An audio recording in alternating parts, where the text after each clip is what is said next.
Graça e paz a todos. Meu nome é Rafael, um humilde servo do Senhor. Gostaria de ler com vocês Lucas, capítulo 15, versículo 11. Diz assim: Continuou, certo homem tinha 2 filhos. O mais moço deles disse ao pai: Pai, dá-me a parte dos bens que me cabe. E ele lhes repartiu os haveres.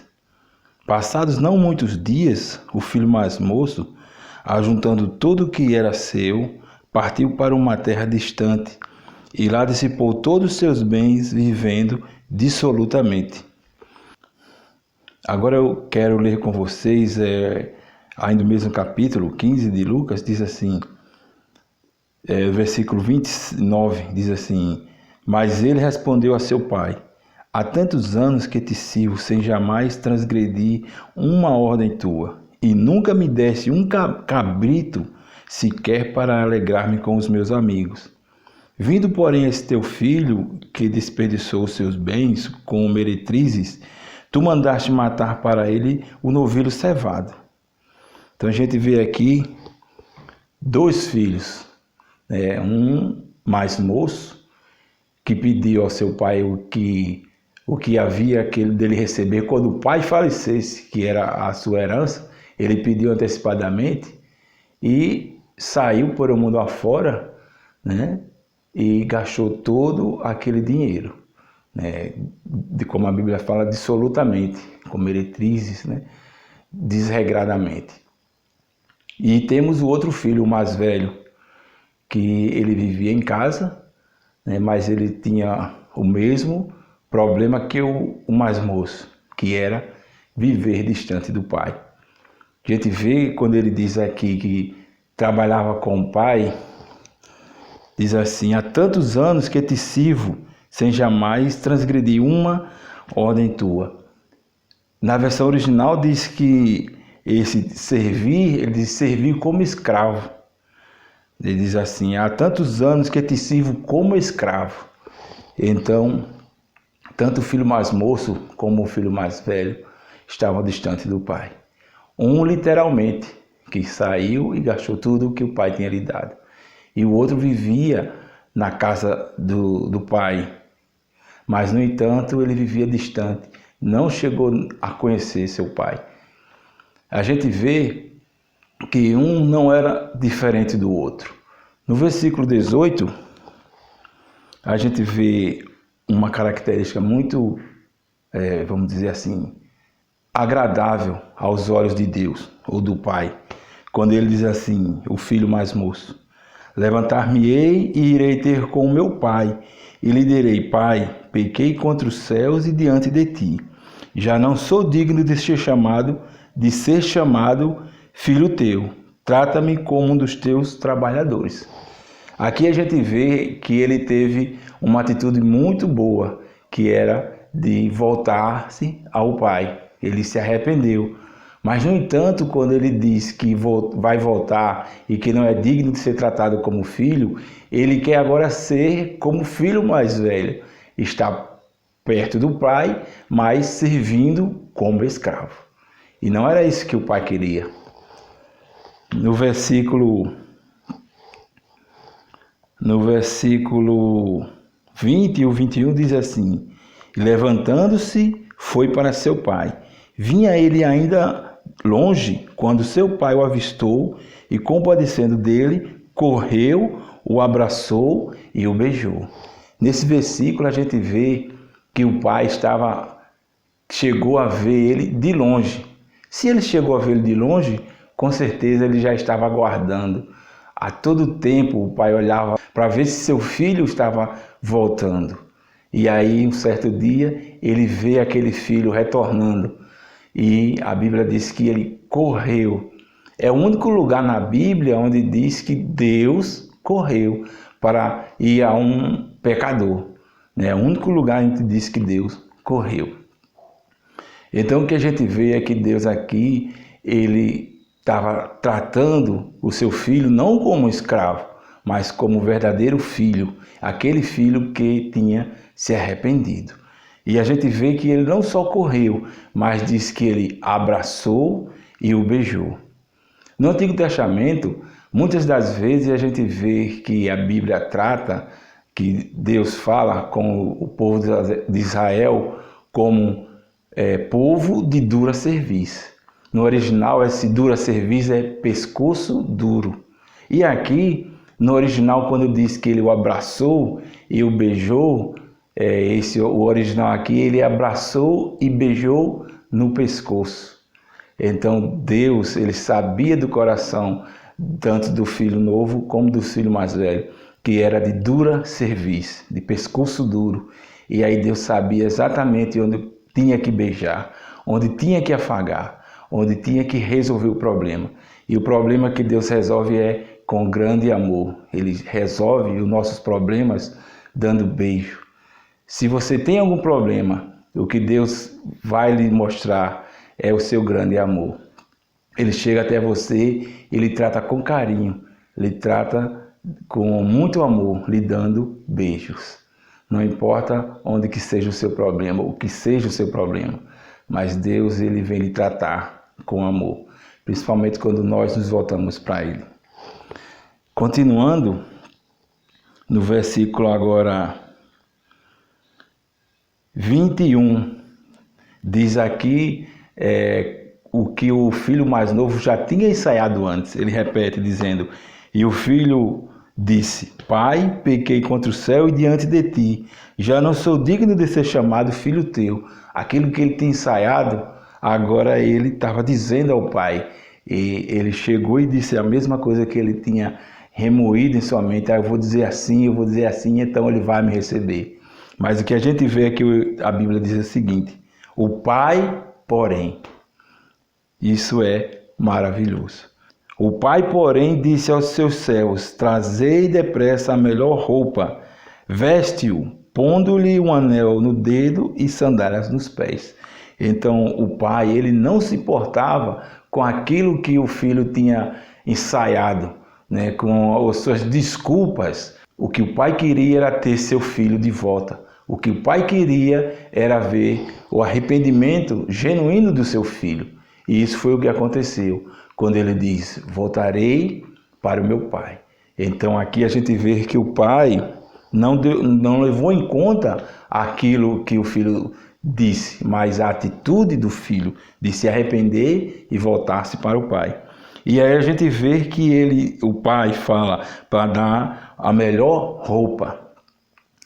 Aqui a gente vê, né, que quando ele fala nessa questão da roupa, a gente vê uma figura de Cristo. Jesus é a nossa vestimenta, né? A gente vê que em Gênesis, quando o homem perde a presença de Deus com o pecado, né, então ele estava nu, ele não percebia que estava nu. E aí ele coseu umas folhas de figueira e se cobriu com aquelas folhas, indicando que a sua justiça era aquelas folhas. Então Deus teve que sacrificar um animal para poder cobrir a nudez do homem. E aqui a gente vê Deus novamente cobrindo a nudez do filho, né, com essa roupa. E essa roupa representa nosso Deus, representa Jesus, aquele que nos cobre, aquele que nos veste, aquele que nos dá a justiça. A nossa justiça, ela é falha, mas Deus nos cobre com a sua justiça. E ele também diz, né, que colocou um anel no dedo. Esse anel, por um lado, ele representa a realeza, né? Os reis, eles usavam anéis e tinham um selo. E esse selo também representa o selo que Deus nos selou com o Espírito Santo. E por outro lado, esse anel também representa uma aliança que Deus fez conosco. Deus fez essa aliança conosco, assim como ele fez aqui com o seu filho. Então nós estamos seguros porque Deus fez essa aliança conosco. Nós temos também a justiça de Deus. E também ele fala que colocou sandálias nos pés. As sandálias representam que o homem, ele agora não está mais em contato com a terra, ele está separado da terra. Então isso vem nos mostrar que nós hoje estamos separados. A terra representa o mundo, a sandália representa a santidade que Deus nos separa. Então hoje nós estamos separados do mundo, separados das coisas que o mundo tem a nos mostrar, a nos dar, né? Então essa sandália representa isso. E lá em Efésios também diz: calçai os pés com a preparação do Evangelho. Então esses sandálios tanto representam a separação do mundo como a pregação do Evangelho. Então aqui a pessoa, quando tem a sua nudez coberta com a justiça de Deus, né, e tem agora a aliança feita com Deus, que foi colocada em nossos corações, estamos assim aptos para pregar o Evangelho. E no versículo 23, ele diz assim: trazei também e matai um novilho cevado, comamos e regozijamos. Então a gente vê aqui mais uma vez uma figura de Cristo. Cristo, ele é o nosso alimento. Cristo também, ele é o nosso cordeiro, ele é aquele que foi morto pelos nossos pecados. Então Cristo é tudo e em todos. E no versículo 25 diz assim: ora, o filho mais velho estivera no campo e quando voltava ao aproximar-se da casa, ouviu a música e dança. Ele se indignou e não queria entrar, saindo, porém, o pai procurava reconciliá-lo.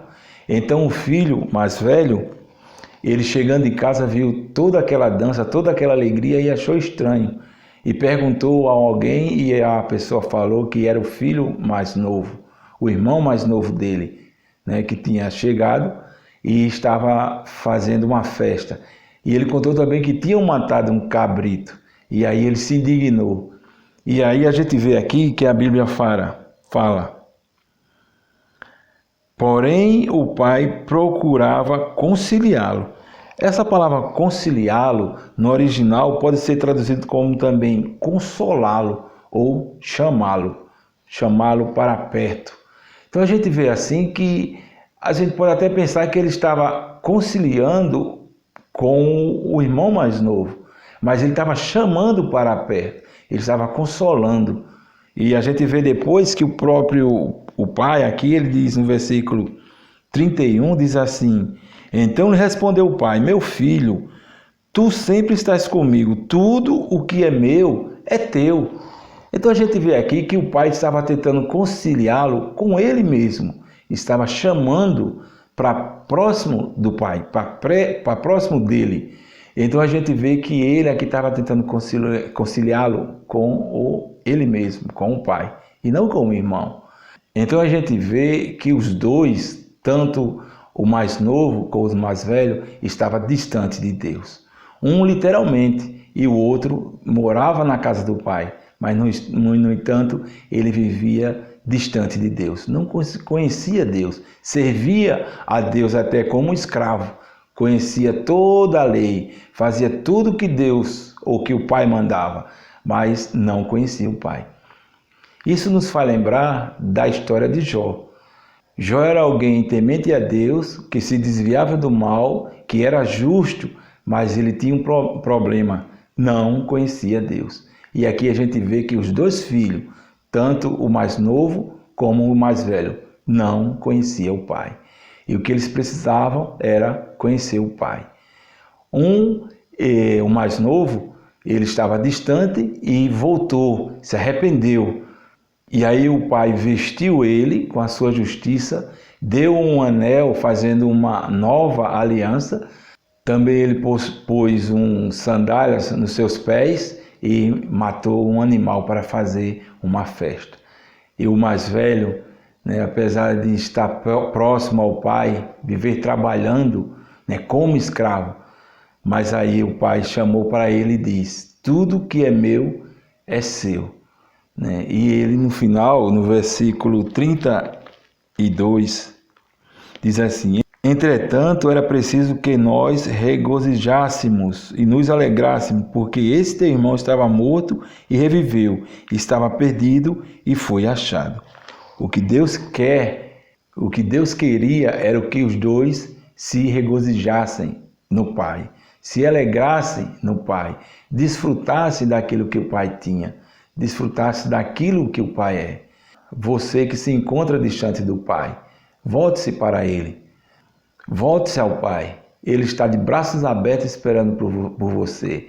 Ele está olhando ao longe no horizonte para ver se você volta.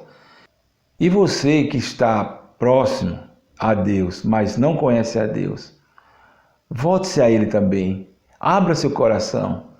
Confesse a Ele que não o conhece. Fale com Ele. Ele vai abrir seu coração. Ele vai abrir sua mente. Ele vai lhe ajudar quando você confessar, né, que não conhece o Pai. Conheça Ele. Converse com Ele.